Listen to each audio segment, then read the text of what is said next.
اما بعد فاعوذ باللہ من الشیطان الرجیم بسم اللہ الرحمن الرحیم انا نحن نزلنا الذکر وانا له لحافظون وفي موضع آخر اعوذ باللہ السمیع العلیم من الشیطان اللعین الرجیم قل لا اسألكم علیہ اجرا الا المودۃ فی القربى وقال النبی صلی اللہ علیہ وسلم الحسن والحسین سیدا شباب اہل الجنہ او کما قال علیہ الصلوۃ والسلام ببرکۃ ان اللہ ملائکتہ یصلون علی النبی یا ایھا الذین آمنوا صلوا علیہ وسلموا تسلیما الصلاۃ والسلام علیک یا رسول اللہ الصلاۃ والسلام علیک یا حبیب اللہ۔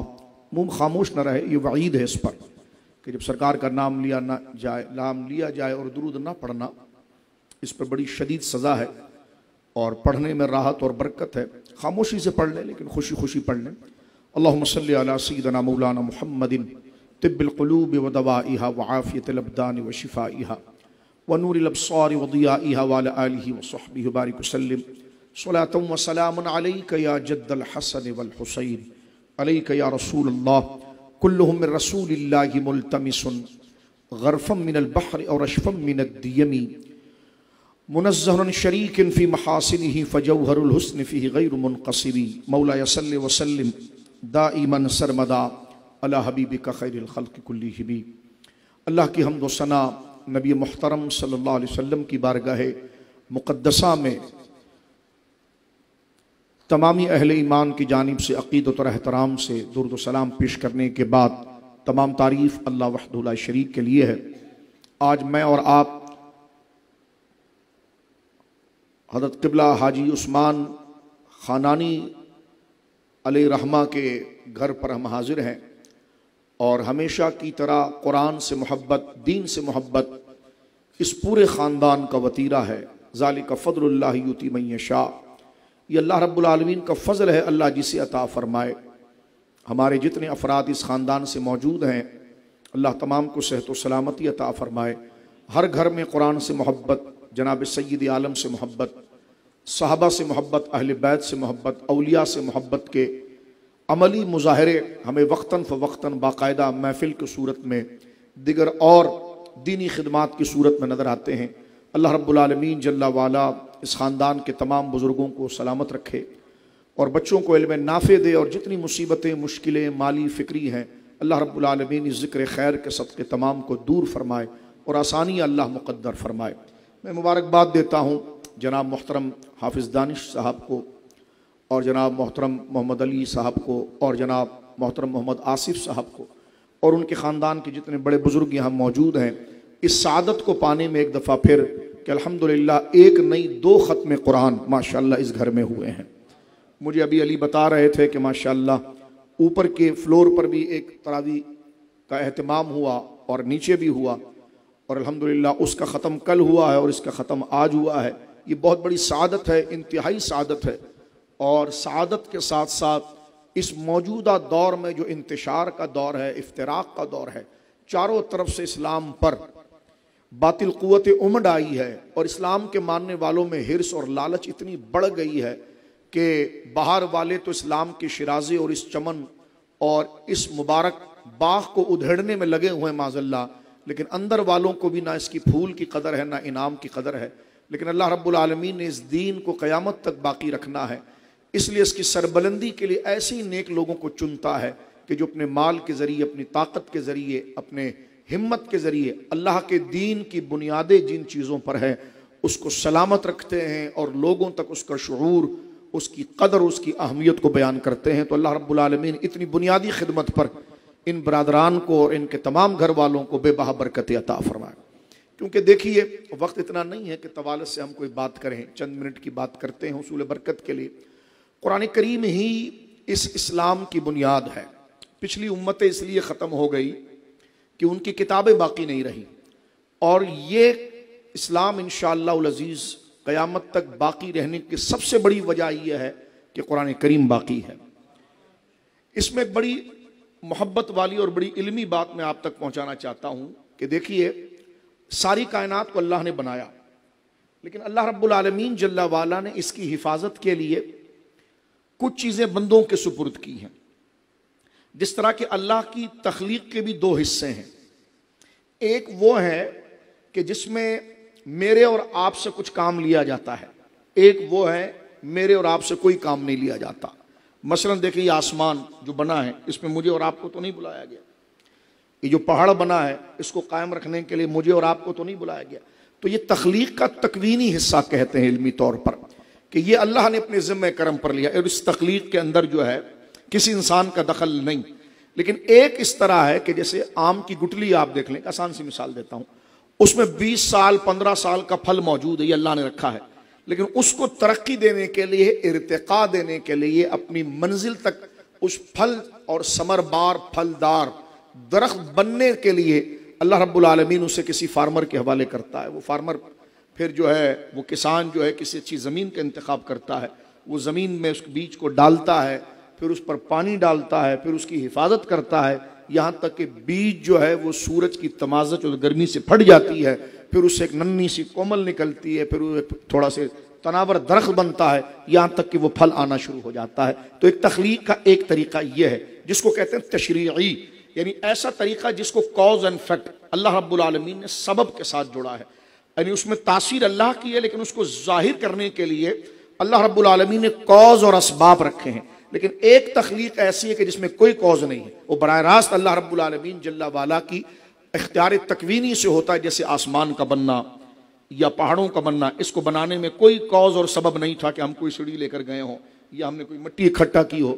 تو لہٰذا یہ اللہ رب العالمین کی کائنات کا یہ طریقہ ہے. اس میں ایک بات ضمن میں عرض کر دینا چاہتا ہوں کیونکہ بچے بھی بیٹھے ہیں. دیکھیے جب گھر میں بچے کی ولادت ہوتی ہے تو ہر بندے کی کوشش یہ ہوتی ہے کہ جانبین سے رشتہ داروں کی یہ کوشش ہوتی ہے کہ ہمارے خاندان میں اتنے ڈاکٹر گزرے ہیں تو اس کو ڈاکٹر بنایا جائے گا, نہیں جو انجینئر بھی گزرے ہیں تو انجینئر بنایا جائے. اپنی طرف سے ددیال اور ننیال جو ہے وہ اپنی طرف سے ایک تجویز اور اپنی طرف سے ایک گویا کہ منصوبہ بناتے ہیں. لیکن اگر اس کو حافظہ ہی نہیں ملا ہے تو وہ کیا کرے گا؟ اگر اس کے اندر یہ صلاحیت ہی نہیں ہے تو اور کیا کرے گا؟ اس لیے شریعت مطہرہ نے مسئلہ یہ ذکر کیا ہے کہ ایک چیز سب میں کامن ہوتی ہے اور وہ اچھے اخلاق ہیں. تو لہٰذا چاہیے ماں باپ کو ددیال اور ننیال کو دیگر اور چیزوں کے لیے منصوبہ بنانے کی بجائے پہلا منصوبہ یہ بنائیں ہم اسے سچا بنائیں گے, ہم اسے امین بنائیں گے, ہم اسے دیانتدار بنائیں گے, ہم اسے اللہ کا فرمان بردار بنائیں گے.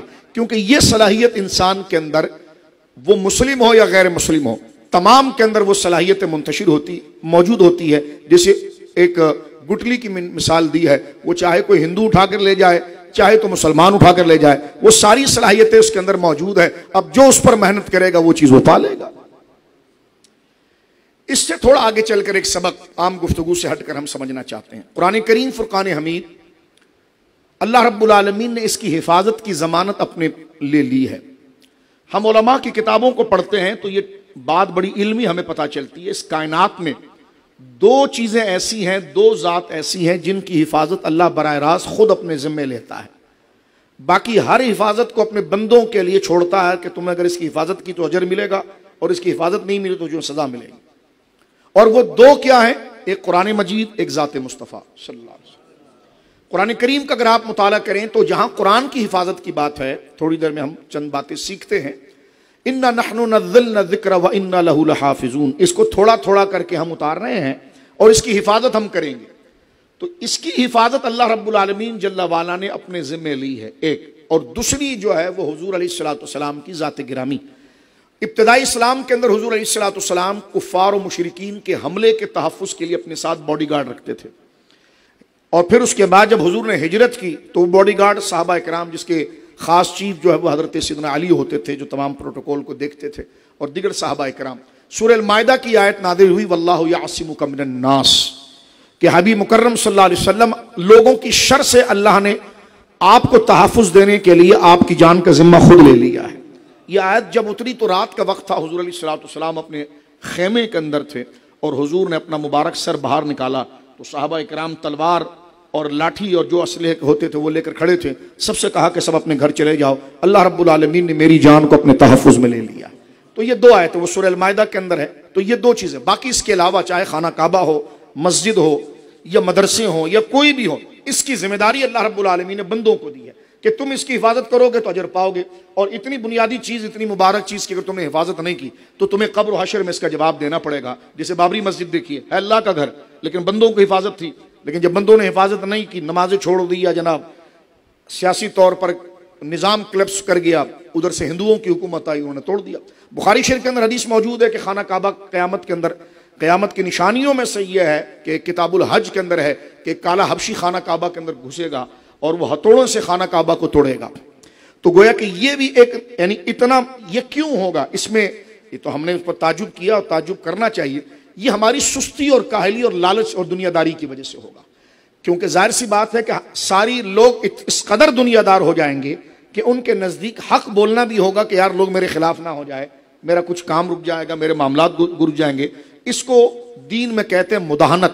مداہنت پر اللہ رب العالمین نے لعنت فرمائی ہے قرآن کریم کے اندر، سورہ قلم کے اندر، وَدُّوا لَوْ تُدْهِنُوا فَيُدْهِنُونَ۔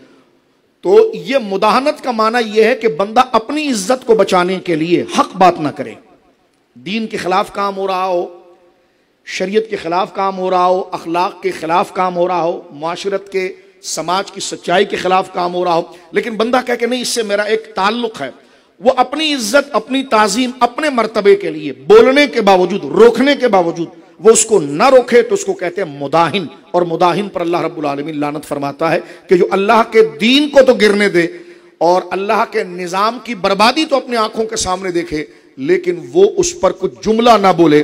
جس طرح نیکی کی بات کرنا بندے پر لازم ہے، اسی طرح برے کو برا کہنا بھی بندے پر لازم ہے۔ امر بالمعروف نہی عن المنکر۔ رسول کریم فرماتے ہیں اگر تم نے نیکی کی دعوت دینا چھوڑ دی اور برے کو برا کہنا اور برائی کو برائی کہنا تم نے چھوڑ دیا تو تمہارے لوگ راتوں کو بھی دعا کرتے رہیں گے تو اللہ قبول نہیں کرے گا۔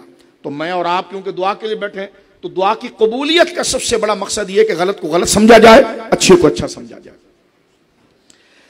اس کی ایک مثال حضور علیہ الصلوۃ والسلام نے اور بیان فرمائی ہے، بڑی لاجیکل مثال دی۔ حضور نے فرمایا کہ دیکھو، نیکی کا حکم دیکھنا اور جو برائی کرتا ہے اس کو روکنا، وہ اگر ہمارا دوست ہے، کتنی بری رسمیں ہمارے شادی بیاہ میں آ جاتی ہیں لیکن ہم کچھ نہیں بولتے، داڑیاں ٹوپیاں ہماری ہوتی، گانا بج رہا ہوتا ہے لیکن وہاں بیٹھے ہوتے، کیوں؟ برادری مقدم ہے، کیوں؟ وہ ناراض ہو جائے گا۔ تو پھر آپ مسلمان کیسے؟ اس کو پیار، آپ کو اس نے اتنے پیار سے بلایا ہے تو آپ کی سن سکتا ہے، وہ نادانی میں یاد نہیں رکھتا تو آپ جا کر کہہ سکتے ہو یار آج تو رحمت کا دن ہے، تم خدا کو ناراض کر رہے ہو، یا اگر یہ غلط کام کرو گے تو میں نہیں آؤں گا۔ اس نے کہا جی آپ نہیں آئیں گے تو میری شادی اور میری عزت کیسی رہے گی، تو لہٰذا میں باز آتا ہوں، وہ گانا نہیں کروں گا، عورتوں اور مردوں کی مخلوط محفل کہ جس میں پارٹیشن نہیں ہوتا وہ نہیں کروں گا۔ تم کیا چاہتے ہو؟ کہ جی ہم وہ چاہتے ہیں کہ جو اللہ چاہتا ہے۔ اللہ نے فرمایا کہ پارٹیشن ہونا چاہیے، مرد ایک طرف ہو، عورتیں ایک طرف ہو۔ تو ہمارے کہنے سے اگر سماج کے اندر سے برائی ختم ہو اور اسلامی رنگ آ جائے تو یہ رات بھر بیٹھ کر دعا کرنے سے افضل ہے۔ اور میں اور آپ رات بھر دعا، ختم قرآن کے بعد دعا، تسبیحات میں دعا، لیلۃ القدر میں دعا، یہ سارے نیک کام یہ کر رہے ہوں، لیکن ہمارے سامنے ہمارے گرد و نواح کے اندر شریعت کے خلاف اگر کام ہو رہا ہو اور ہم خاموشی اختیار کر جائیں، شادی بیاہ کے اندر کبھی جانا ہوتا ہے تو ہماری کوشش یہ ہوتی ہے، ہم بھی کمزور لوگ ہیں، پہلے پوچھنے کی یہ کوشش ضرور کرتے ہیں کہ یار پارٹیشن ہوگا، انہوں نے کہا نہیں ہوگا، ہم نے کہا پھر ہم اللہ کا خطبہ وہاں نہیں پڑھ سکتے، کیسے پڑھیں گے یار، یعنی بے پردگی کے اندر کیسے پڑھیں گے؟ انہوں نے کہا جی آپ نہیں آئیں گے، میں نے کہا جی ناراض ہونے، کئی لوگ ہم سے ناراض ہو جاتے ہیں کہ جی ٹھیک ہے نا، ہم نے کہا کیا کر سکتے ہیں، سب کو تو بندہ راضی کر کے سب کو تو قبر میں نہیں لے کے جائے گا نا، قبر میں تو اللہ کی رضا کو لے کر جائے گا۔ تو کہنے کا مقصد یہ ہے کہ دعا کے اندر میں اور آپ بیٹھے نا، تو قبولیت کے اندر پہلی چیز یہ ہے کہ الحب للہ والبغض فی اللہ، محبت بھی اللہ کے لیے ہو اور بغض و دشمنی بھی اللہ کے لیے ہو۔ ابھی شب برات گزری ہے تو شب برات میں ہر جگہ تقریر ہو رہی تھی کہ اللہ رب العالمین دو بندے کو نہیں بخشے گا، ان میں سے ایک مشاحن ہے، جو بغض رکھتا ہے اس کو خدا نہیں بخشے گا۔ تو میں نے ایک مولانا کے گھٹنے کو پکڑ کے کہا میں نے اس کی وضاحت کر دے ورنہ قوم الجھ جائے گی، کیونکہ کوئی بغض جہنم میں لے جاتا اور کوئی بغض بندے کو جنت میں لے جاتا ہے۔ یہ جو آپ نیوٹرل بات کر رہے ہیں نا، یہ نہ کریں، بتائیں لوگوں کو۔ یقیناً بغضی شب برات میں نہیں بخشا جائے گا، لیکن کون بغضی؟ جو ذات کے لیے بغض رکھتا ہو، اپنے مال کے لیے آپ سے چڑھ گیا، اپنی عزت کے لیے آپ سے چڑھ گیا، وہ جہنم میں لے جانے والا کام ہے۔ لیکن ایک بندہ اللہ کی نافرمانی کرتا ہے، غلط عقیدے رکھتا ہے اور اس کو کہے کہ نہیں میں تجھے پسند نہیں کرتا، تو یہی بغض وفاداری اور جنت کی کنجی ہے۔ تو اس لیے کہا گیا نا کہ محبت بھی اللہ کے لیے اور بغض بھی اللہ کے لیے، یعنی دل کا تنگ ہونا بھی اللہ کے لیے۔ صحابہ کرام نے اپنے ماں باپ کو چھوڑے، رشتہ داروں کو چھوڑے، تو محبت میں چھوڑے یا اللہ کے لیے چھوڑے؟ تو یقیناً اس بغض میں چھوڑا۔ جیسے حضرت ابوبکر صدیق رضی اللہ تعالیٰ عنہ، بخاری شریف کے اندر موجود ہے کہ آپ کا بیٹا عبد الرحمن جب اسلام لے آئے تو ایک دن حضرت عبد الرحمن حضرت بیٹھے ہوئے تھے حضرت ابوبکر کے ساتھ، تو کہنے لگے ابا ایک بات کروں آپ سے میں؟ تو کہا کرو بیٹا۔ کہنے لگے وہ بدر کی جنگ تھی نا، تو آپ 2 دفعہ میرے سامنے آئے تھے اور بہت ایزی اپروچ میں تھے میرے، اگر میں تھوڑا سے اشارہ کرتا تو میری تلوار آپ کی گردن پر آ جاتی۔ تو صدیق اکبر کا سر جھکا ہوا تھا۔ یہ عملی لوگ ہیں جن سے ہم دین سیکھیں گے نا۔ تو فرمایا پھر چلایا کیوں نہیں؟ کہنے لگے آپ میرے والد ہیں، میں آپ پر تلوار کیسے چلا سکتا تھا؟ تو آپ نے سر اٹھا کر فرمایا کہ اگر تو میرے سامنے آتا اور مجھے کوشش بھی کرنی پڑتی تجھ تک پہنچنے پر تو میں تیری گردن تک پہنچتا، اس لیے کہ تو دین کا مخالف بن کر آیا تھا۔ ٹھیک ہے، تو یہ قرآن کریم فرقان حمید نے ان چیزوں کو بیان کیا۔ اللہ فرماتا لا تجد قوما یؤمنون باللہ والیوم الآخر یوادون من حاد اللہ ورسولہ۔ اے حبیب یہ بات جان لیجئے کہ آپ کے سامنے بیٹھ کر جنہوں نے اللہ پر ایمان اور آخرت پر ایمان لانے کا دعویٰ کیا ہے نا، ان میں یہ عادت ہونی چاہیے کہ وہ کبھی اس سے محبت نہیں کریں گے جو آپ سے لڑتا ہے اور ہم سے لڑتا ہے۔ تو صحابہ کرام رضوان اللہ اجمعین اس کے لیے ایک ماڈل ہے۔ بات کو مزید آگے بڑھا کر پھر اس موضوع کی طرف میں آتا ہوں، کیونکہ دعا کی قبولیت اس لیے حیا آتی ہے، دعا کرنے سے پہلے شرم آتی ہے کہ کیا رب سے دعا کر رہے ہو تو تقاضے تو پورے کرو پہلے۔ ان تقاضوں میں ہمارے معاشرے کے اندر سب سے بڑی چیز ہمارے اندر لالچ اور حرص ہے۔ رسول کریم نے فرمایا، ترمذی کی حدیث سے فرمایا، تم میں کوئی شخص ظالم کو ظالم نہ کہے، اس کی صحبت میں نہیں بیٹھنا۔ ہم تو پیر ہی وہی پکڑتے ہیں جو ظالموں کے ساتھ بیٹھتا ہے، کیونکہ ہمارے کام ہوتا ہے نا، پلاٹ کا کام ہوتا ہے، دیگر کام ہوتا ہے۔ تو پیر بھی ہمارا وہی ہوتا ہے کہ جو کسی ظالم اور پھڈے باز کے ساتھ بیٹھ رہا ہو، جبکہ شریعت یہ کہتی ہے جو غلط کو غلط نہ کہے اور سچ کو سچ نہ کہے، ظالم کو ظالم نہ کہے، تو تم اس کے ساتھ نہیں بیٹھو، اس لیے کہ تمہارا تعلق دنیا کے لیے نہیں ہونا چاہیے، اللہ کے لیے ہونا چاہیے۔ ایک بڑی پیاری مثال حضور علیہ الصلوۃ والسلام نے نیکی کے درس کی دی ہے۔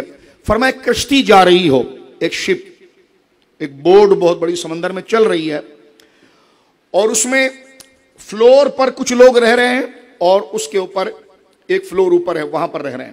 اب اوپر والوں کو، نیچے والوں کو جو ہے وہ پانی لینے کے لیے حضور فرماتے ہیں بار بار اوپر سیڑھی چڑھ کر اوپر جانا پڑتا ہے اور پانی لینا پڑتا ہے بار بار۔ تو نیچے والوں نے مشورہ کیا کہ یار یہ ہم بار بار اوپر جاتے ہیں اور کشتی تو چلی پانی پر رہی ہے، تو کیوں نہ ہو ہم اس کے یہ جو اس کا فرش ہے اور فرش میں ہم تھوڑا سا سوراخ کر دیں تو پانی اندر آ جائے گا۔ یہ حضور بیان کر رہے ہیں واقعہ۔ حضور فرماتے ہیں اوپر والے تو مست بیٹھے ہیں، لیکن نیچے والے جو غلطی کر رہے ہیں نا، اگر اوپر والوں نے آ کر ان کو روکا نہیں تو جہاز ہی غرق ہوگا۔ تو فرمایا اسی طرح اگر معاشرے میں تم برائی دیکھ رہے ہو تو برائی کو روکو، کیونکہ تم نے اپنی بیٹی بھی یہیں بہانی ہے اور بہو بھی یہیں سے لانی ہے، اور اس معاشرے کے اندر تم موجود ہو، تو لہٰذا اخلاقیات پر سب سے پہلے توجہ کرو۔ یہ دعا کی قبولیت کی دلیل ہے، بولی سبحان اللہ، اللہ عمل کی توفیق۔ اب میرے دوستو بزرگوں تھوڑا سا ہم آگے چلتے ہیں آج کی اس نشست کو، کیونکہ جس طرح میں نے عرض کیا حاجی عثمان صاحب قبلہ رحمہ اللہ کا چہرہ میری نظروں کے سامنے آتا ہے۔ وہ علماء سے بڑی محبت کرنے والے تھے، اللہ ان کو اجر دے، قرآن سے بڑی محبت کرنے والے تھے، اور صحابہ اہل بیت سے بڑی محبت کرنے والے تھے۔ تو یقیناً ان کی ان اولاد میں تربیت دیکھیں نا ماشاءاللہ، جب ماں باپ نیک ہوتے ہیں تو بچوں کے اندر یہ چیز منتقل ہوتی ہے۔ اور حضور نے فرمایا الولد سر لابی، سچا بیٹا وہی ہوتا ہے جو اپنے باپ کے اخلاق کا پرتو ہوتا ہے، اس کا عکس ہوتا ہے، اس جیسا ہوتا ہے۔ تو مجھے آنے کے ساتھ انہوں نے کہا کہ آج ہم نے یوم جو ہے وہ ختم قرآن کا مولا امام حسن کا رکھا ہے، تو میں چند احادیث اصول برکت کے لیے عرض کرتا ہوں جو میں نے کہا ہے اللہ مجھے بھی عمل کی توفیق دے اور آپ کو بھی عمل کی توفیق۔ دیکھیے سب سے پہلی بات کہ آج کے اس یوم کو حضرت امام حسن کے یوم کے ساتھ منسوب کیا گیا ہے، اور اس میں سمپل رک کر اگر ہم بات کریں جلدی تو بچے بھی بیٹھے ہیں جو اسکول پڑھتے ہیں، یونیورسٹی پڑھتے ہیں، ذرا غور کریں۔ اسلام کا مکمل اسٹرکچر اگر آپ دیکھیں گے نا تو یہ 2 پارٹ میں تقسیم ہوتا ہے۔ اس میں ایک حصہ یعنی یوں سمجھ لیجئے، آپ کو سمجھانے کے لیے 50-50 سمجھانے کے لیے اس کو ہم ڈسکرائب کرتے ہیں کہ 50% وہ ہے جو عبادات سے متعلق ہے، نماز پڑھو، روزہ رکھو، زکوٰۃ دو، حج کرو، سج بولو، تو یہ احکام عبادات سے متعلق ہے۔ اور 50% یوں سمجھ لیجئے کہ کچھ شخصیات ہیں ان کے رسپیکٹ اور محبت سے منطلق ہے. جب یہ دونوں چیزیں ملتی ہیں تو اسلام مکمل ہوتا ہے. اس لیے آپ دیکھتے ہیں، جنرل بات کر رہا ہوں، قرآن کریم میں جہاں نمازوں کا ذکر ہے وہاں نبیوں کی تعظیم کا بھی ذکر ہے نا. تو پتا چلا ایک ہی چیز کے پیچھے نہیں چلنا، دونوں کو لے کر چلنا. یہ دو نہیں، یہ ایک ہے. دین مکمل جب ہوتا ہے جب عبادات بھی ہوں اور اللہ والوں کی محبت بھی ہو. دین مکمل جب ہوتا ہے کہ جب عبادات بھی ہو پورے طریقے سے، لیکن جن کو اللہ نے مرتبہ اور مقام دیا ہے ان سے محبت بھی ہو. عموماً یہ ہوتا ہے کہ بندہ صرف عبادات پر توجہ دیتا ہے اور ان شخصیات جن سے محبت کرنا ہے یا جن سے تعلق رکھنا ہے ان کی طرف توجہ نہیں کرتا، یا ان کی تعظیم کو کوئی اہمیت نہیں دیتا، یا کبھی بری صحبت کی وجہ سے ان کے مرتبے کو چھپاتا ہے، ان کے مرتبے کو چھپاتا ہے. تو یہ غلط بات ہے. ایسی محفلیں دیکھیں جس میں تراویح پوری ہوئی ہے، عشاء کی نماز ہو چکی ہے، اب دین کا ایک بڑا حصہ ادا کرنے کے بعد دین کا دوسرا اصل حصہ جو ہے اللہ والوں سے محبت، جن کو خدا نے مقام دیا اور جن کی محبت ایسے ہی لازم ہے جیسے نماز ضروری ہے، ان کے ذکر کے لیے ہم بیٹھے ہیں، اور ان میں سے صحابہ اور اہل بیت. بولو سبحان اللہ. ایک میں سمجھانے کے لیے اپنے بچوں کو کہنا چاہتا ہوں، دوستوں کو سمجھ لیجیے بات. نماز فرض ہے نا، اس میں تو کسی کو کوئی شک نہیں. اچھا آپ دیکھیں بچوں، مجھے یہ بتاؤ کہ نماز چھوڑے گا کوئی تو اس کی وعید جہنم ہے نا. نماز فرض ہے نا. تو جس طرح عبادات میں کچھ فرض ہے نا، اس طرح عقیدے میں کچھ فرض ہیں، اسی طرح اخلاق میں کچھ فرض ہیں. کیونکہ دین مکمل ہوتا ہے عقیدے سے، عبادات سے اور اخلاق سے. مینرز اور ایٹیٹیوڈ جو ہے اس میں ہے، اس سے. جس طرح نماز فرض ہے نا، اسی درجے پر بالکل سچ بولنا فرض ہے. سمجھ؟ جیسے نماز فرض ہے، ایک بندہ نماز پوری پڑھے لیکن جھوٹ بولے تو اس نے دین کے ایک حصے کو توڑ دیا ہے. کیونکہ یہ سب چیز جتنے فرائض ہیں، کیونکہ دیوار جب بنتی ہے جب ہر اینٹ اس کے ساتھ لگائی جائے، تو اسلام کا اسٹرکچر جب کھڑا ہوگا، جب نماز والا فرض لیا ہے آپ نے تو وہ بھی لگ جائے، عقیدے والا بھی فرض لگ جائے اور اخلاق والا بھی فرض لگ جائے. تو جس طرح میرے بچوں نماز پڑھنا فرض ہے، روزہ رکھنا فرض ہے، حج کرنا فرض ہے، اسی طرح سچ بولنا فرض ہے. جس طرح نماز چھوڑنا حرام ہے، اسی طرح بری چیزیں، غلط عادتیں، بے حیائی، بے شرمی کی چیزیں، یہ دیکھنا اسی طرح حرام ہے جیسے شراب پینا حرام ہے، جیسے نماز چھوڑنا حرام ہے. تو یہ دین کے فرائض ہیں. ہم ایک کی طرف چلتے ہیں. سچ بولنا فرض ہے. سچ بولنا کیا ہے بولیے؟ فرض. پورا تولنا فرض ہے. عاجزی فرض ہے. انکساری فرض ہے. ہمبل بننا، یہ عقائد، یہ اخلاق کے اندر فرض ہے. امانت فرض ہے. حیا فرض ہے. سچ بولنا فرض ہے. یہ تمام چیزیں. اس کے مقابلے میں اگر آپ دیکھیں تکبر کرنا یہ حرام ہے. یہ ایسے ہی حرام ہے جیسے نماز چھوٹ گئی. جس نے نماز پڑھا اور تکبر کیا وہ ایسے جیسے اس نے نماز نہیں پڑھی، کیونکہ اس نے ایک حصہ چھوڑ دیا ہے. سمجھ رہے ہیں؟ تو عموماً ہم اس کو سچ کو سمجھتے ہیں کہ بس یہ ایسی مینرز میں سے، اخلاقیات میں سے نہیں. اس کیونکہ اچھا ایک میں چھوٹا سی سوال کا جواب دے دوں. نماز کیوں فرض ہے؟ اس لیے کہ اس کی سورس اتنی سچی جگہ سے آئی ہے کہ اس کا انکار نہیں کیا جا سکتا. اور اس طریقے سے اگر کوئی بات ہم تک پہنچے تو وہ فرض کا درجہ رکھتی ہے. تو انہی طریقے سے جن طریقے سے نماز ہم کو پتا چلی ہے نا، اسی طریقے سے ہمیں سچ بولنا بھی پتا چلا ہے. تو یہ ایک درجے کی چیز ہے. یہ جیسے دو آنکھیں نا، اس کو میں سمپل کرتا ہوں. جیسے دو آنکھیں نا، دکھنے میں دو ہے لیکن نظر آنے میں دو ہے اور مشاہدہ کرنے میں ایک ہے. اب آپ مجھے دیکھ رہے ہیں، مجھے بتائیے، آپ یہ بتا سکتے ہیں کون سی آنکھ سے آپ مجھے دیکھ رہے ہیں؟ رائٹ سے دیکھ رہے ہیں، لیفٹ سے دیکھ رہے ہیں؟ نہیں بتا سکتے. اس لیے ہیں تو دو لیکن کام یہ ایک کرتی ہیں یہ دو منزل کے لیے یہ ایک ہو جاتی ہیں. کیونکہ جب آپ کانسنٹریٹ کسی طرف کریں گے تو مرکز آپ کا ایک ہوگا، تو یہ نگاہیں ایک ہو جائے گی. اسی طرح نماز، سچ اور اچھا عقیدہ یہ ایک ہے. یہ جب مل کر آتا ہے تو پھر بندہ منزل پر پہنچتا ہے. تو یہ میرے بچوں، تم ہمارا مستقبل ہو، ان چیزوں کو سمجھو. صرف نماز نہیں ہے، نماز کے ساتھ اخلاق بھی ہے. وہ اخلاق اس کے ساتھ آپشنل نہیں ہے، اسی درجے میں ہے. جیسے ایک آنکھ، جب آپ منزل تلاش کرتے ہیں تو ایک آنکھ سے نہیں دیکھتے، ویژن کلیئر کرنے کے لیے دونوں آنکھ لگاتے ہیں. دکھنے میں وہ دو ہے لیکن دکھائی دینے میں ایک ہے. منزل پر پہنچنے پر ایک ہے. اب تھوڑا سے جو وقت رہ گیا ہے چند منٹ کا, یہ میں نے تفصیل اس لیے پیش کی کہ جن ہستیوں کا ذکر کرنے جا رہا ہوں نا, ان کے لیے تھوڑا سا مقدمہ آپ کو بتانا تھا ایک بات. اور یوں سمجھ لیجئے جیسے آپ کلاس میں بیٹھے, اور یہ چند چیزیں سمجھنا بھی ضروری ہے. قرآن کریم فرقان حمید نے کچھ محبتیں ہم پر فرض کی ہے, اس میں سب سے پہلی محبت اللہ کی ہے. والذین آمنوا اشد حبا للہ, سورہ بقرہ. اللہ فرماتا ہے مومن وہ ہے جو سب سے زیادہ پیار, اشد پیار مجھ سے کرتا ہے, جس کو ہم اردو میں کہتے ہیں نا ٹوٹ کر پیار کرنا. ٹوٹ کر پیار کرنے کا مطلب کیا ہوگا کہ اس کے بعد جتنوں سے بھی پیار ہوگا اس کی وجہ سے ہوگا, جتنوں سے بھی پیار ہوگا اس کی وجہ. تو اصل محبت کس کی ہے؟ وہ اللہ کی ہے. کس کی بولیے؟ اچھا, آپ کو پتا ہے محبت کیا ہوتی ہے؟ کبھی محبت کو ڈیپلی آپ نے فیل کیا ہے کہ محبت کیا ہوتی ہے؟ محبت ایک احساس ہے, ایک جذبہ ہے. داتا صاحب رحمۃ اللہ علیہ مدینہ بھائی بہت پیاری تعریف کرتے ہیں محبت کی, اور یہ ہر عمل کی بنیاد ہے. دیکھو کوئی بھی کام آپ کرتے ہو تو پیچھے سے آپ کو ایک فیلنگ آتی ہے جس کو ہم اردو میں کہتے ہیں جذبہ, اس کو انگلش میں آپ کہہ دیتے ہیں انٹینشن. پیچھے سے ایک تحریک آپ کو مجبور کر دی, اٹھ یہ کام کر, اٹھ یہ کام کر. بدن صرف ایک ٹولز کی طرح ہے جو اس کی رائے پر چل رہا ہے. اندر سے ایک بادشاہ ہے جو آپ کو بات کرتا ہے اور بولتا ہے. تو جس چیز کی طرف وہ لگاتا ہے نا, تو یہ اندر سے جو احساس جس چیز کے لیے اٹھ رہا ہے اسی کو محبت کہتے ہیں.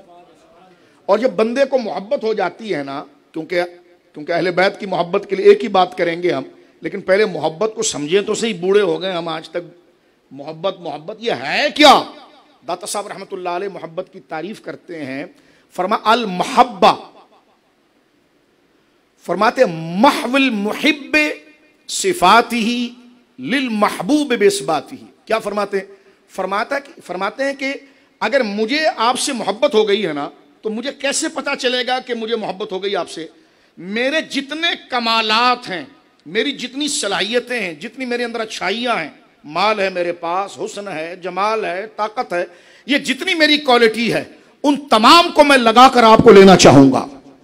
میرے اندر یہ جذبہ ہے, بھلے میری جان, بھلے میرا پیسہ چلا جائے لوں گا میں اس کو, بھلے میری نیند چلی جائے میں حاصل کروں گا اس کو. جب یہ جذبہ کسی شے کو حاصل کرنے کے لیے آ جائے کہ جو چیز آپ کے اندر حیثیت اور کمال رکھتی ہے, خوبی رکھتی ہے, حسن ہے, مال ہے, برادری ہے, خاندان ہے, اس چیز کو دے کر جس کو حاصل کرنا چاہے, اور پھر سب سے قیمتی چیز جان بھی اس کو دے کر اس کو باقی رکھنا چاہے, ایسی پاکیزہ فکر جس کے لیے ہو جائے تو اس کو اس سے محبت ہوتی ہے.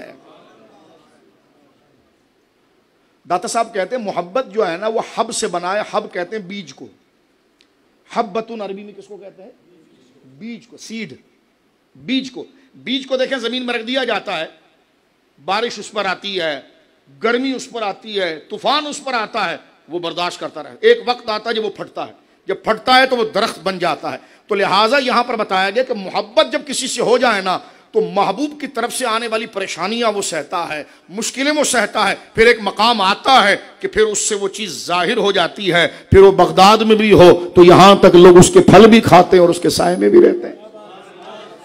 تو محبت ایک پاکیزہ جذبہ ہے کہ جب آپ اپنے اندر کسی کو نقصان پہنچانے کی بجائے امن دینے کے لیے اپنے اندر ایک فیلنگ کو محسوس کریں, اور آپ اپنی بقا, اپنے ہونے کو اس کے ساتھ جوڑ دیں کہ اگر یہ رہا تو میں رہوں گا, اور خود میں کچھ بھی نہیں, بس یہ رہ جائے. تو اس جذبے کو کہتے ہیں محبت, اور اس محبت کا سب سے پہلے مستحق اللہ رب العالمین ہے. اس لیے اللہ کی راہ میں مجاہد کو سر کٹانے میں بھی لذت آتی ہے, جان دینے میں, کیونکہ محب کہتے ہیں محبت کرنے والے کو. محبوب جس سے محبت کی گئی ہے, تو محبوب اللہ ہے, محبوب رسول ہیں, ہم محبت کرنے والے ہیں. ہم اگر سچے ہیں محبت میں تو ہمارے اندر یہ جذبہ آئے گا کہ میں مٹ جاؤں وہ باقی رہے. اور دیکھیں جب محبت صادق ہوتی ہے نا, تو جتنی مشکلیں آتی ہیں اتنی لذت آتی ہے. اس راہ کی ساری مشکلیں آسان ہو جاتی ہیں, کیونکہ وہ اپنی غرض, اپنی ذات کو نہیں بناتا, محبوب کے مشن کو بناتا ہے. اس لیے نہ اس کو جانے میں تکلیف ہوتی ہے, نہ زخم کھانے میں تکلیف ہوتی ہے, نہ اپنے, جس طرح حضرت امام علی مقام نے فرمایا فزت برب کعبہ, رب کعبہ کی قسم میں جیت گیا. جیت کے معنی کیا ہے کہ میں کٹ گیا لیکن اللہ اکبر کا نعرہ جو تھا وہ باقی رہا. یہ میں نے قریب سے آ کر تھوڑی سی آپ کو ایک خوشبو دلائی ہے کہ محبت، وفاداری کو ہی محبت کہتے ہیں، وفاداری کو۔ اب دیکھیں اللہ رب العالمین نے بات کو سمیٹتے ہیں، سب سے اصل محبت ہے اللہ کی، کس کی جی؟ رسول اللہ کی محبت جو ہے وہ اللہ کی محبت کی وجہ سے ہے، اس کے انڈر ہے، اس کے تابع ہے، ٹھیک ہے؟ جس کو اللہ تک پہنچنا ہے وہ رسول اللہ سے محبت کرے، اور جس کو رسول اللہ سے محبت کرنا پہنچنا ہے وہ ہر اس سے محبت کرے جس سے رسول اللہ محبت کرتے ہیں۔ تو یہ اہل سنت و جماعت کے لیے سمپل وے آ گیا کہ جناب ان حضور کو محبت صحابہ سے ہے، اہل بیت سے ہے، سنی کو محبت صحابہ اور اہل بیت سے ہے، تو جن کو صحابہ اہل بیت کی محبت ملی وہ حضور تک پہنچ گیا، جو حضور تک پہنچ گیا اس کو خدا مل گیا۔ یہ جذب اس لیے دیکھیں الحمدللہ سنی نہ حضور علیہ الصلوۃ والسلام کا بے ادب ہے، نہ حضور کے صحابہ کا بے ادب۔ جب پتہ چل جائے حضور کا صحابی ہے تو رک جاتا کہ نہیں حضور کے صحابی ہیں، حضور کے اہل بیت ہے۔ تو یہ سب سے بڑی وفاداری ہے۔ اور آپ دیکھ لیجئے کہ آپ کے دفتر میں کام کرنے والا بندہ 8 گھنٹہ ڈیوٹی کرے، 2 گھنٹہ لیٹ بھی آئے، اور آئے تو 2 گھنٹہ لیٹ، ٹھیک ہے، اور سارا ٹائم ادھر ادھر پھرے، کام کرے ڈھنگ کا 1 گھنٹہ لیکن چوری نہ کرے۔ کوئی کہے سیٹ صاحب یہ کام ہی نہیں کرتا ہے، آتا ہے یہ 2 گھنٹہ لیٹ آتا ہے، سب لوگ آتے ہیں وہ ٹائم پر کارڈ پنچ کراتے ہیں، یہ آتا بھی 2 گھنٹہ لیٹ، بیٹھا رہتا ہے ادھر ہی اور کام نہیں کرتا ہے۔ لیکن جو کام اس کے ذمہ اس میں امانت ہے تو سیٹ اگر سمجھدار والا چھوڑنا یار ایسے بندے کام ملتے ہیں، امانت دار تو ہے۔ تو یہ رب کی رحمت ہے کہ رب اس وفاداری کی وجہ سے کئی گناہوں کو معاف کر دے گا کہ ہے تو گناہگار لیکن غدار تو نہیں تھا۔ تو محبت بڑی قیمتی چیز ہوتی ہے میرے بچوں، اس کو اللہ والوں سے محبت، اور محبت جب آتی ہے نا تو پھر زبان سے خود بخود ان کے لیے اچھے لفظ نکلتے ہیں، ذہن ان کے لیے پھر برا نہیں سوچتا، پاکیزہ سوچتا ہے، اچھی فیلنگ کے ساتھ۔ غلط آ جائے تو کہتا ہے یہ شیطان کا خیال، یہ کیسے ہو سکتا ہے، لاہور پڑھ کے اس کو تھوک دیتا ہے۔ تو لہٰذا اچھے کلمات، اس لیے اس کا اظہار نعت میں ہوتا ہے، محفل میں ہوتا ہے۔ دیکھو کتنے ادب سے آپ بیٹھے ہیں، یہ ادب کی محفل بتا رہی ہے کہ جن کا ذکر ہو رہا ہے اصل وہ عزت والے ہیں، اس لیے ساری عزت کا اہتمام کیا گیا۔ اب میں آ جاتا ہوں آخر میں قرآن کی آیت پر، کیونکہ امام حسن و حسین کی محبت کی بات میں پارٹ در پارٹ آپ کے سامنے، شیڈول در شیڈول یہ کر کے آپ کے سامنے کر رہا ہوں تاکہ یہ چیز بالکل آپ کے سامنے کتاب کی صورت میں آ جائے۔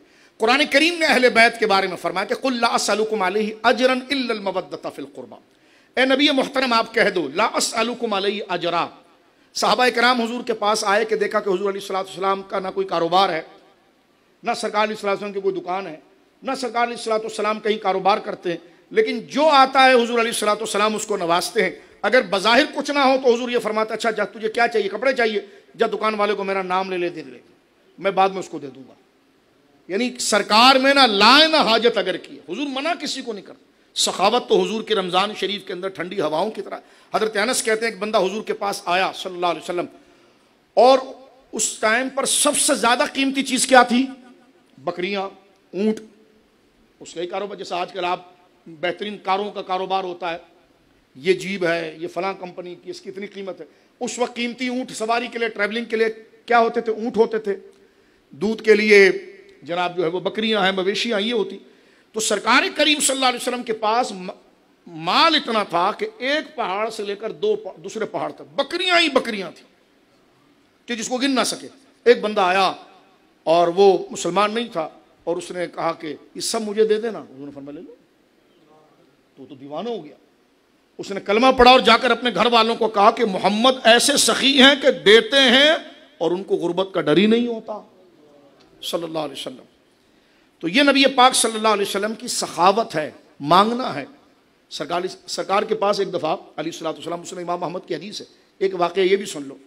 ایک دیہاتی آیا اور بڑا وہ تنگ دست تھا اور اس کے کپڑے بھی پھٹے ہوئے تھے، بڑا لگتا تھا کہ یہ بالکل فقیر سا ہے۔ تو حضور علیہ الصلوۃ والسلام کے پاس آیا تو سرکار نے اس کی حالت کو دیکھ کر فرمایا سل ما شئت۔ یہ جملہ حضور کسی کو نہیں کہتے تھے، سل مانگ، ما شئت جو تیرا جی چاہے۔ غور کرنا اس پر، سل ما شئت۔ حضرت جو مسلم شریف کے اندر موجود ہے، حضرت ربیہ کو جو کہا تھا وہ صرف سل کہا تھا، ما شئت نہیں کہا تھا۔ اس کو کہا ہے سل ما شئتا، مانگ جو تیرا دل چاہے. حضرت عمر کہتے ہیں میرا دل بھر آیا، اوہ اب یہ جنت مانگے گا. اس لیے کہ مانگنا حضور سے ہے نا. اگر مال چاہیے تو کوئی بھی دے سکتا ہے، حضور سے تو وہ مانگو جو کوئی نہ دے سکے، وہ تو جنت اور بخشش ہے. تو حضرت عمر کہتے ہیں میرے دل میں آیا یہ حضور سے اب جنت مانگے گا. لیکن وہ سادہ دیہاتی تھا، اس نے کہا حضور میرے پاس سواری نہیں ہے تو ایک اونٹنی دے دیں اور اس کے اوپر جو ڈولی رکھی جاتی ہے کجاوا دے دے. تو جب دیا تو حضور نے خود کہا تیرے سے اچھی تو بنی اسرائیل کی وہ بڈھی تھی. حضور خود کہتے ہیں، دیکھو خود ڈھارس مانگتے ہیں کہ لوگ مانگے. فرمایا اے عربی، اے دیہاتی، تیرے سے اچھی تو وہ بنی اسرائیل کی بڑھیا تھی. حضرت عمر نے پوچھا یا رسول اللہ کیا؟ فرمایا کہ جس وقت حضرت موسیٰ علیہ السلام مصر سے نکلے، حضرت موسیٰ، مسلم امام احمد کی صحیح حدیث، جس وقت حضرت موسیٰ علیہ السلام کے پیچھے فرعون آیا اور آپ کو حکم ہوا کہ آپ راتوں رات نکلے، حضرت موسیٰ علیہ السلام اپنی قوم کو لے کر نکلے تو دریا نیل کے قریب سے گزرے. تو اللہ کا یہ حکم آیا کہ دریا نیل کے بالکل ساحل کے اوپر حضرت یوسف علیہ السلام کی قبر ہے. اور حضرت یوسف نے اللہ سے یہ دعا کی تھی کہ جب یہاں سے تیرا کوئی نبی ہجرت کرے تو تو اس سے کہنا کہ یا اللہ میری بدن کو یہاں سے لے جائے. لیکن نبی کب انتقال کرے ان کا بدن سلامت. اب قبر ملتی نہیں تھی، ادھر ڈھونڈے ادھر ڈھونڈے، رب کا حکم ہے رات جا رہی ہے اور پیچھے فرعون آ رہا ہے. تو حضرت موسیٰ علیہ السلام نے لشکر والوں کو کہا، اپنے ساتھ جو ساتھی تھے سب کو کہا ڈھونڈو. تو ایک بوڑھی عورت آئی بالکل، اس نے کہا مجھے پتا ہے.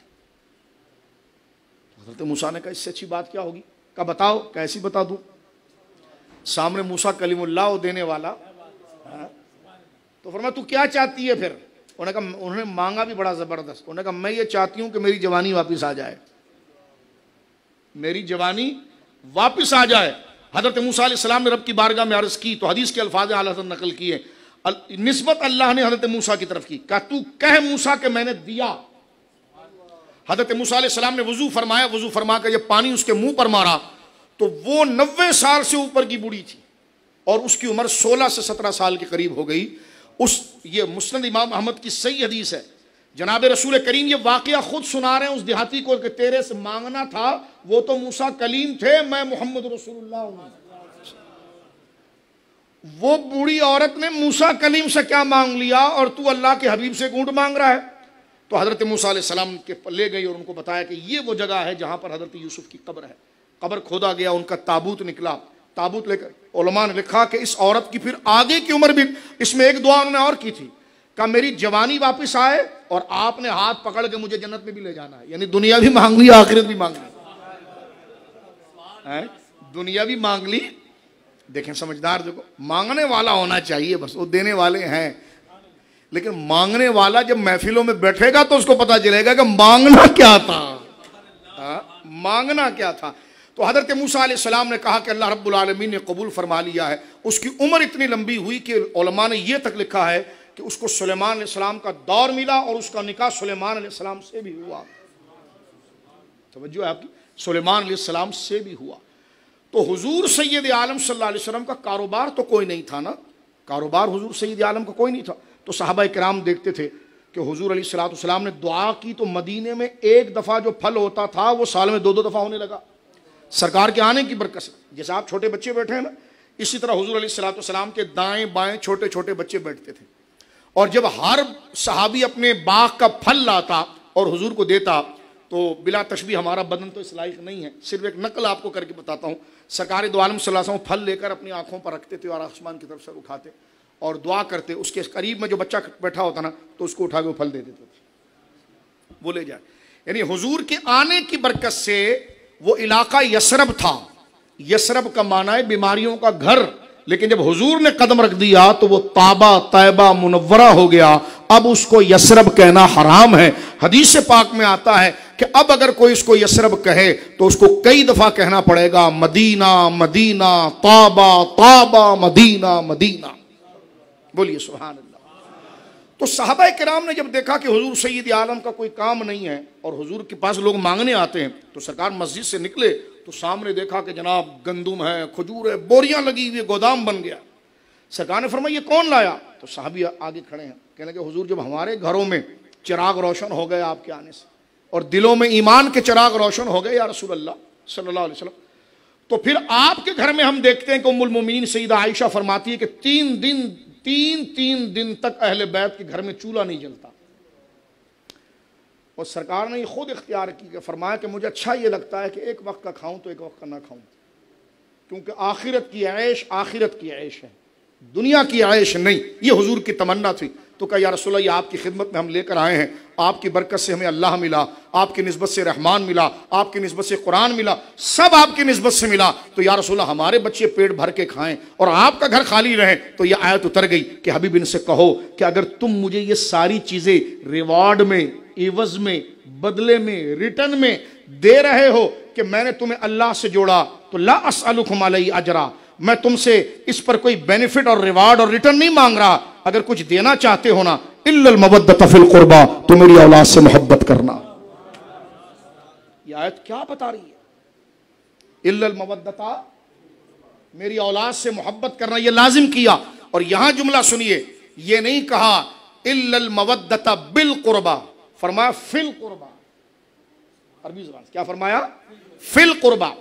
فی جو ہے وہ عربی میں ظرفیت کے لیے آتا ہے، آپ دودھ رکھتے ہیں تو پیالے میں رکھتے ہیں، پانی رکھتے ہیں تو پیالے یا جگ میں رکھتے ہیں، تو فی جو ظرفیت کے لیے آتا ہے، یعنی کیا فرمایا جا رہا ہے کہ اگر تم نے کچھ دینا ہے تو اللہ رسول کو راضی کرنا ہے، تو اللہ اس کے رسول کی رضا کا جو برتن ہے نا، وہ میرے اہل بیت ہیں، اس کے علاوہ کوئی برتن نہیں۔ فرمایا وہ محبت وہیں پر اترے گی، تو اسی لیے اہل بیت کی محبت لازم اور ضروری ہے۔ ایک دفعہ حضور علیہ الصلوۃ والسلام کے پاس حضرت حذیفہ آئے، جامع ترمذی شریف کی حدیث ہے، سنیے بات کو سمیٹتے ہیں، جامع ترمذی شریف کی حدیث ہے۔ ان کی امی نے کہا کہ تم کئی دن سے حذیفہ حضور کے پاس گئے نہیں ہو، تو حضور کے پاس جاؤ اور حضور سے دعا کراؤ۔ تو حضرت حذیفہ کہتے ہیں میں جب حضور کے پاس گیا تو میں نے مغرب کی نماز سرکار کے ساتھ پڑھی، ہمت نہیں ہوئی کوئی بات کرنے کی، سرکار بیٹھے ہوئے تھے مصلی پر، عشاء کا وقت ہو گیا، میں نے حضور کے ساتھ عشاء پڑھ لی۔ کہتا جب میں عشاء سے فارغ ہوا نا تو حضور نے بظاہر مجھے دیکھا نہیں ہے، حضور آگے آگے چل رہے، میں پیچھے پیچھے چل رہا ہوں، تو ایک کسی بندے نے حضور سے مسجد کے دروازے پر ملاقات کی، اتنے میں حضور نے میری آواز آہٹ سن لی، تو سرکار نے فرمایا من ھذا، کون ہو؟ تو میں نے کہا حذیفہ، حضور میں حذیفہ ہوں۔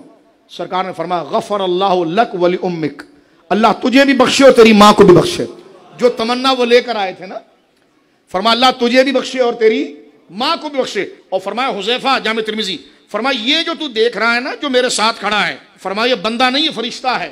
فرمایا ان ھذا ملک، ان ھذا ملک، یہ فرشتہ ہے، لم ينزل الارض قط قبل ھذا اللیل۔ اب آپ مقام دیکھو میرے بچوں، غور کرو، حضور فرماتے ہیں یہ اللہ نے اس کو پیدا تو بہت پہلے کیا ہے، اس سے پہلے یہ زمین پر کبھی نہیں آیا۔ کیا فرمایا حضور نے؟ لم ينزل الارض قط قبل هذا اللیل، آج یہ پہلی رات ہے حذیفہ، اس سے پہلے کبھی اس کے قدم زمین پر نہیں لگے، آج ہی آیا ہے۔ تو دل میں خیال آیا کیوں آیا ہے؟ تو آگے جواب دیتے ہیں حضور، استأذن ربہ ان یسلم علی، اس نے رب سے کہا تھا یا اللہ مجھے اجازت دے کہ میں تیرے محبوب کی بارگاہ میں جا کے سلام پیش کروں۔ یہ میں قصے کہانی نہیں سنا رہا، جامع ترمذی کی صحیح حدیث سنا رہا ہوں آپ کو۔ فرمائے فرشتے نے دو چیز رب سے مانگی، ایک یہ مانگی ان یسلم علی، فرمایا ایک یہ کہ یہ مجھ پر سلام پڑھے، ویبشرنی، اور یہ مجھے بشارت سنانے آیا ہے، مجھے ایک بات رب کی طرف سے بتانے آیا ہے، اور وہ بات کیا ہے کہ بأن الفاطمہ، کہ ان الفاطمہ سیدۃ النساء اہل الجنہ والحسن والحسین سیدہ شباب اہل الجنہ، کہ یہ مجھے سلام پیش کرنے آیا ہے اور یہ بات بتانے آیا ہے کہ رب نے یہ کہا ہے کہ میں آپ کو آ کر بتاؤں کہ آپ کی بیٹی فاطمہ جو ہیں یہ جنت میں جانے والی ساری پارسا جنتی عورتوں کی سردار ہے، اور آپ کا یہ جو نواسہ حسن و حسین ہے نا، یہ جنت میں جانے والے سارے نوجوانوں کا سردار ہے۔ یہ مقام حضرت امام حسن ہو بہو حضور کی طرح دکھتے تھے، بہو بہو۔ حضرت مولا علی اس بات کو ذکر کرتے ہیں جامع ترمذی میں۔ دیکھو میرے دوستو بزرگوں، چند منٹ اور سنو، اسلام کی حقانیت یہ ہے کہ حضور علیہ الصلوۃ والسلام نبی ہیں۔ اس کی دلیل کیا ہے؟ اللہ نے خود آپ کو اتنا پیارا بنایا کہ خود آپ اپنے نبی ہونے کی دلیل ہیں۔ ایک تو جو قرآن آپ نے دیا، وہ ایک دلیل ہے، اور ایک جو ہے حضور کا سراپا ایسا حسین. آپ حدیث شریف کبھی پڑھتے ہیں تو حدیث شریف میں باقاعدہ صحابہ کرام نے حضور دکھتے کیسے تھے، سرکار کی آنکھیں کیسی تھی، سرکار کی پیشانی مبارک کیسی تھی، داڑھی مبارک کیسی تھی، صحابہ کرام نے پورا اس کو ابزرو کیا ہے اور اس کو پھر بیان کیا ہے. آج حدیث کی کتابوں کے اندر وہ موجود ہے. اللہ اکبر، اتنا بیلنس بدن اللہ نے بنایا کہ اتنا حسین اور ایسا بیلنس بدن پھر کسی اور کو ملا نہیں. اگر وقت ہوتا تو میں آپ کے سامنے پڑھتا. اس میں اب آپ کہیں گے یار وہ کتنا سمجھدار بندہ ہوگا جس نے حضور علیہ السلام کی ایک ایک اداؤں کو لیا. بھویں کیسی ہیں، سینہ مبارک کیسا ہے، ہاتھ کیسے ہیں، ہتھیلی کیسی ہے، ناخن کیسے ہیں، ناک کیسی ہے، ہونٹ کیسے ہیں، گردن کتنی ہے، یہ تمام چیزیں، پاؤں کیسے ہیں، یہ پورا صحابہ کرام نے بیان کیا ہے. ان میں ایک بہت بڑا نام اور علمی شخصیت کہ جنہوں نے حضور علیہ السلام کے پورے سراپا کو، پورے بدن کو اپنی آنکھوں سے لے کر اپنے دماغ اور دل میں بسایا اور اس کو بیان کرنے کے لیے قیمتی موتیوں سے زیادہ چمکدار لفظوں میں اس کو بیان کیا، وہ امام کل حضرت مولا کائنات علی شیر خدا ہیں. اچھا، جو حضور کے سراپے کو جانتا ہوگا، حضور کو جانتا ہوگا، اس کو پتا ہوگا کہ حضور کی طرح دکھتا کون تھا. ٹھیک ہے، توجہ ہے آپ کی، محبت سے کہو نا سبحان اللہ. تو ان سے کسی نے پوچھا، باپ دیکھیں کہ بیٹے کیسے ہیں جن کی تعریف باپ خود کرتا ہے، وہ بھی مولا کائنات جو رسول اللہ کے سراپ. اس لنک کے ساتھ جو میں بیان کر رہا ہوں، اس کے ساتھ اگر یہ روایت سنیں گے تو آپ کو پتا چلے گا بات کیا ہوئی ہے. کیونکہ یہ کوئی عام بندہ نہیں بیان کر رہا، یہ وہ بیان کر رہا ہے جو سرکار کی شمائل، سرکار کے حلیے کو بیان کرنے میں سب سے بڑا استاذ ہے. ان سے جب پوچھا گیا کوئی آج آپ کو ایسا نظر آتا ہے حضور کے مزار میں جانے کے بعد کہ جو حضور کی طرح ہو؟ تو فرمایا ہاں، ان الحسن اشبہ برسول اللہ صلی اللہ علیہ وسلم ما بین الصدر الی الراس. فرمایا یہ میرا بڑا بیٹا جو حسن ہے نا، خدا کی قسم، اشبہ، اس سیملر ہم کہتے ہیں نا، یہ تو بہت چھوٹا لفظ. فرمایا اشبہ، سب سے زیادہ حضور جیسا اگر کوئی ہے یہ میرا بڑا بیٹا ہے، جس کے سینے سے لے کر سر تک پورا یہ حضور کی طرح. فرمایا الحسن اشبہ برسول اللہ صلی اللہ علیہ وسلم ما بین الصدر الی الراس. فرمایا میرا حسن جو ہے وہ سینے سے لے کر سر تک حضور کی طرح ہے. والحسین اشبہ برسول اللہ صلی اللہ علیہ وسلم ما کان اسفل من ذالک. اور حسین جو ہے وہ سینے سے لے کر قدموں تک ہو بہو رسول اللہ کی طرح ہیں. یعنی ایسے چہیتے نواسے ہیں کہ حضور کا حسن یہاں دونوں میں تقسیم ہوتا ہے، سینے سے لے کر سر تک امام حسن ہو بہو حضور کی طرح، بولے سبحان اللہ، اور امام حسین سینے سے لے کر قدم تک ہو بہو حضور کی طرح. تو جناب رسول اللہ نے ان کو اپنا بیٹا کہا، اتنا لاڑ کیا کہ امام حسن 1.5 سال کے ہیں، سرکار عشاء کی نماز پڑھا رہے ہیں، آ کر مسجد نبوی کی بڑی بڑی دیواریں نہیں تھی، صرف حد کو متعین کرنے کے لیے ایک ایک بلاک کا سمجھ لیجئے کہ آدھے فٹ، یعنی یہ ½ فٹ سمجھ لیجئے، 1 فٹ سے بھی کم، اس کی ایک سراؤنڈنگ چھوٹی سی دیوار بنی ہوئی تھی تاکہ پتہ چل جائے کہ یہ مسجد کا ایریا ہے. امام حسن سیدہ زہرا کے کمرے سے نکلتے تھے اور کراؤلنگ جس کو آپ کہتے ہیں نا، زمین پر رینگنا، اس طرح آتے اور آ کر وہ دیوار کو کراس کرتے. ایک دن دیکھا سرکار سجدے میں ہے تو آ کر گردن پر بیٹھ گئے، جناب رسول اللہ کی گردن پر بیٹھ گئے. سرکار نے سجدہ لمبا کر، یہ مسلم، یہ نسائی شریف کتاب الصلاۃ. اب صحابہ کو ڈر لگا کیونکہ تو سجدے میں نا، جنگوں کا دور ہے، لڑائیوں کا دور ہے، سرکار سر ہی نہیں اٹھا رہے. اب جب سرکار نے سر اٹھایا، نماز ختم ہو گئی تو صحابہ دروازے پر جا کر کھڑے ہوئے. بات ختم کر رہا ہوں، توجہ کرنا.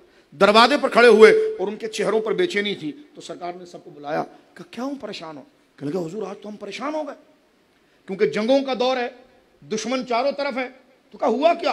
کہنے لگے آپ نے سجدہ اتنا لمبا کر دیا، ہم تو یہ سمجھے قد حدث امر، کوئی واقعہ پیش آیا ہے، اور یوحی الیک، یا وہی آپ پر اتر رہی تھی. اتنا لمبا، اس سے پتا چلا کہ وہ 2-4 منٹ کی بات نہیں تھی. سمجھ رہے ہیں آپ؟ وہ 2-4 منٹ کی بات نہیں تھی. یہ جو صحابہ کی بے قراری بتا رہی ہے نا، تو یہ میں کہتا ہوں 15-20 منٹ سے اوپر کی بات تھی. اتنا لمبا سجدہ جو صحابہ اس لیے تو پریشان ہیں. دل ہوتا ہے کہ سر اٹھائیں، لیکن کیسے اٹھائیں؟ نماز کے بعد جب پریشان ہے تو حضور نے بلایا، کیوں پریشانی ہے؟ کہ لگا حضور اتنا لمبا سجدہ، ہم تو ڈر گئے کہ شاید کوئی دشمن آ گیا یا آپ پر وہی آ رہی ہے. تو سرکار نے فرمایا نہیں نہیں ایسا کچھ بھی نہیں تھا، جملہ ذرا دل سے سننا۔ امام حسن کے مقام پر یہ محمد الرسول اللہ جو خدا کے عرش پر بیٹھتے ہیں، بولو سبحان اللہ، جن کے پاؤں کی تلیوں کو جبریل چومتا ہے، جن کے پاؤں کی خاک پر اللہ اس مٹی کی قسم اٹھاتا ہے، جناب رسول اللہ کہتے ہیں نہیں نہیں، نہ کوئی حادثہ تھا نہ مجھ پر وحی آئی ہے، ہوا یہ ہے کہ ابنی میرا بیٹا حسن ارتحلنی میری گردن پر سواری کرنے لگا۔ بولیں سبحان، کیا جملہ ہے دیکھیں، اور آگے پوری حدیث سننا۔ ایک جملے فرما ابنی میرا بیٹا حسن۔ بھائی آپ دیکھو نا، مائیں گھر میں نماز پڑھتی ہے تو دروازہ بند کر دیتی ہے، بچہ آ جائے گا، وہ صحیح کرتی ہیں، بچہ آ جائے۔ اور حضور نے فرمایا ہے کہ مسجد میں بچوں کو اور پاگلوں کو نہیں آنے دو، حدیث ہے، کیونکہ چھوٹا بچہ آئے گا پیشاب کر دے گا، اس کو پتہ نہیں میں کہاں آیا ہوں، کوئی گڑبڑ کر دے گا، پاگل آئے گا وہ کیا کر دے گا۔ لیکن حسن وہ ہے کہ ہیں 1.5 سال کے، آتے نہیں امام الانبیاء کی گردن پر بیٹھتے اور سجدہ لمبا ہوتا ہے، بولو نا سبحان اللہ، کون ان کی گرد راہ کو پہنچ سکے گا۔ اور حضور آگے سے نہیں، یا رسول اللہ اگر بیٹھ گیا تو ہاتھ سے پکڑ کے اتار دیں، یہ بھی تو ہو سکتا ہے نا، اگر بیٹھ گئے امام حسن تو آہستہ سے پکڑ کر اتار دیں۔ عشاء کی نماز ہے، فرض نماز ہے، حضور بھی نہیں اتارتے بلکہ کہتے ابنی ارتحلنی، کچھ نہیں ہوا میرے صحابہ، نہ وہی آئی نہ کوئی حادثہ آیا، میرا بیٹا میری گردن پر سوار ہو گیا۔ آگے حضور کیا کہتے ہیں، اتارا کیوں نہیں؟ فرما فکرے تو میں نے دل میں یہ برا جانا۔ رسول اللہ کیا کہتے ہیں، سنو پوری حدیث، فرما ابنی ارتحلنی فکرے تو ان اعجلہ حتی یقضی حاجتہ، فرما میرے دل نے اس بات کو، رسول اللہ کہتے ہیں میرے دل نے اس بات کو بہت برا جانا کہ حسن کا سواری سے دل ہی نہیں بھر رہا اور میں جلدی کر لوں۔ بولو سبحان اللہ۔ آپ اپنے بچوں، اگر چھوٹے بچے ہوں تو جناب آپ کمرہ بند کر کے نماز پڑھتے ہیں، اور یہ امام الانبیاء کے نواسے، اور نواسے بھی اور پوتے بھی ہیں، کیونکہ دونوں طرف سے شجرہ وہاں پہنچتا ہے، اور آپ کا مقام یہ کہ آپ گردن پر سوار ہوتے ہیں، تو ان کو امت کا سردار نہ کہا جائے تو کس کو سردار کہا جائے؟ ان کو سید السادات نہ کہا جائے کس کو کہا جائے؟ آج شاید ہماری طبیعتیں تھکن کی وجہ سے راغب نہیں ہو پا رہی، لیکن میں آپ کو دعوے سے کہتا ہوں، گھر میں جانا اور اپنی جو ڈائری آپ لکھتے ہو نا، اس پر لکھنا کہ آج میں نے 15 منٹ زیادہ دیا اور میری کمر بھی بڑی دکھی تھی، ٹانگ بھی دکھ رہی تھی، لیکن میں نے وہ ذکر امام حسن کا سنا، میں نے کہا لکھ لینا، اور پھر انشاءاللہ قیامت میں ملاقات ہوگی، پتہ چل جائے گا یہ 15 منٹ زیادہ لگا کر آپ نے کمایا کیا ہے۔ اللہ رب العالمین اس ذکر کے صدقے اس گھر میں رحمتوں کا نزول فرمائے، اور دعا فرمائیں، اچھوں کی تعریف کرنے سے اللہ ہمیں اچھا کر دیتا ہے۔ دیکھو انہوں نے اتنا کام کیا، اللہ رب العالمین ہر مشکلوں سے ان کے خاندان کے ہر فرد کو اللہ رب العالمین محفوظ رکھے۔ ہمارے لیے علم دین کا موقع مہیا کیا، بخشش کا باغ لگا دیا کہ جس میں اور آپ آئے، اور بخشش کا جتنے ہمارے اس خاندان کے افراد بیٹھے ہیں، دعا کریں اللہ انہیں صحت و سلامتی عطا فرمائے۔ حاجی عثمان صاحب کی درجات کو اللہ بلند فرمائے۔ علی کی والدہ صاحبہ کے لیے دعا کریں اللہ ان کو صحت دے۔ اس خاندان میں جتنی بڑی بزرگ خواتین اور حضرات موجود ہیں، اللہ ان کا سایہ اس برادری پر، اس خاندان پر اسی طرح اللہ رب العالمین سلامت رکھے۔ جو ذوق اس خاندان کو علم دین کے ساتھ ہے، قرآن کے ساتھ ہے، اہل بیت کے ساتھ ہے، حضور کی نسبت کے ساتھ ہے، صحابہ کے ساتھ ہے، اللہ ان کی نسلوں میں اس کو جاری و ساری رکھیں۔ جو ہم نے سیکھا سمجھا، اللہ اس پہ ہمیں پڑھنے کی اور سمجھنے کی اور اس پر عمل کی توفیق عطا فرمائے۔ اللہ ہمارے ذہنوں کو بزرگوں کی بغاوت سے اور توہین سے بچائے، ہماری زبان کو توہین، بہت لالچ کا دور ہے، ہوس کا دور ہے، انانیت کا دور ہے، بندہ اپنے سے بڑا کسی کو سمجھتا نہیں ہے۔ اللہ رب العالمین جل والا ہمیں اللہ والوں کے آگے اپنی پلکیں جھکانے کی اور اپنے شفقت کے بازو جھکانے کی توفیق عطا فرمائے۔ ہر صحابی کا ادب، ہر اہل بیت کا ادب، ہر ولی کا ادب، والدین کا ادب، ماں باپ کا ادب، علماء کا ادب اللہ رب العالمین کرنے کی توفیق عطا فرمائے۔ اور جو پریشانیاں ہمارے کچھ دوست حضرات ہیں، دعا کریں یار، اہل بیت کا ذکر ہوا ہے کہ اللہ رب العالمین جل وعلا جو کاروباری پریشانیاں ہمارے ان بزرگوں دوستوں کی ہے، جو مدرسے بناتے ہیں، دین کے ساتھ تعاون کرتے ہیں، اللہ رب العالمین مال کی کشادگی کر دے، اللہ رب العالمین رکھے ہوئے رزق کو کشادہ کر دے۔ ایک دفعہ آپ تمامی حضرات اپنے لیے بھی اور ان کے لیے بھی علم نشرح پڑھیں، جس چیز کو یاد ہے کہ اس کی برکت سے ہمارے لیے بھی دنیا و آخرت کی نعمتیں کھل جائیں، اور ہمارے ان دوستوں کے لیے جو کاروبار میں پریشانیاں ہیں رزق حلال میں، وہ کھل جائے۔ پہلے سورہ فاتحہ پڑھ لیجیے، ایک دفعہ سورہ علم نشرح پڑھ لیجیے۔ الفاتحہ۔